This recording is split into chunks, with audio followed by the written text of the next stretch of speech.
আল Falah medical college নামটার সঙ্গে নিশ্চয়ই এতদিন আপনারা পরিচিত হয়ে গিয়েছেন। দিল্লি বিস্ফোরণের সঙ্গে যে মেডিকেল কলেজের ডাক্তারদের লিঙ্ক মিলছে একের পর এক, এই আল ফালাহ মেডিকেল কলেজ, এই কলেজের মেন্স হোস্টেল 17 নম্বর বিল্ডিং, সেই 17 নম্বর বিল্ডিংয়ের 13 নম্বর রুম। বলা হচ্ছে এই 13 নম্বর রুম আতুর ঘর জঙ্গিদের।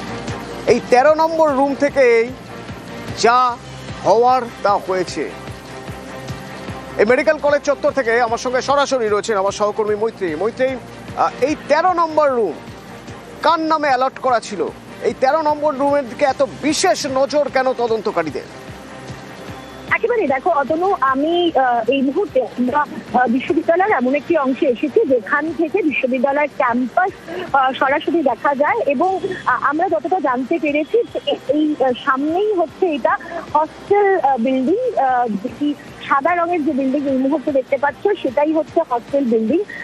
17 নম্বর হস্টেল বিল্ডিং এটাই বলে আমাদেরকে এখনো পর্যন্ত জানিয়েছে।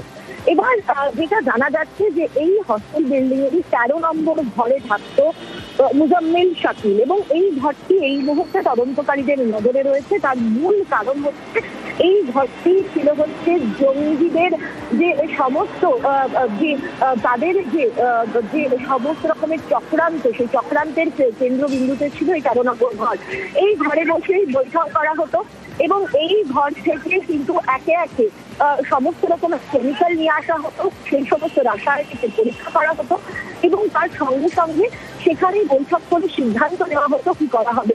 এই ঘরটি থেকে একটি ডায়েরি তদন্তকারীরা পেয়েছে, এবং সেখানে বেশ কিছু পদবার রয়েছে, এবং যেটা জানা যাচ্ছে যে মুজাম্মিলের ডায়েরি এবং তার সঙ্গে সঙ্গে বেশ কিছু রাসায়নিক ডিজিটাল এভিডেন্স, যেমন পেন ড্রাইভের মতো ডিজিটাল এভিডেন্স, এবং তার সঙ্গে সঙ্গে কিন্তু বেশ কিছু এবং বেশ কিছু আরো কাগজপত্র পেয়েছে তদন্তকারীরা। এই মুহূর্তে সেই 13 নম্বর ঘরটি সিজ করা হয়েছে তদন্তকারীদের তরফ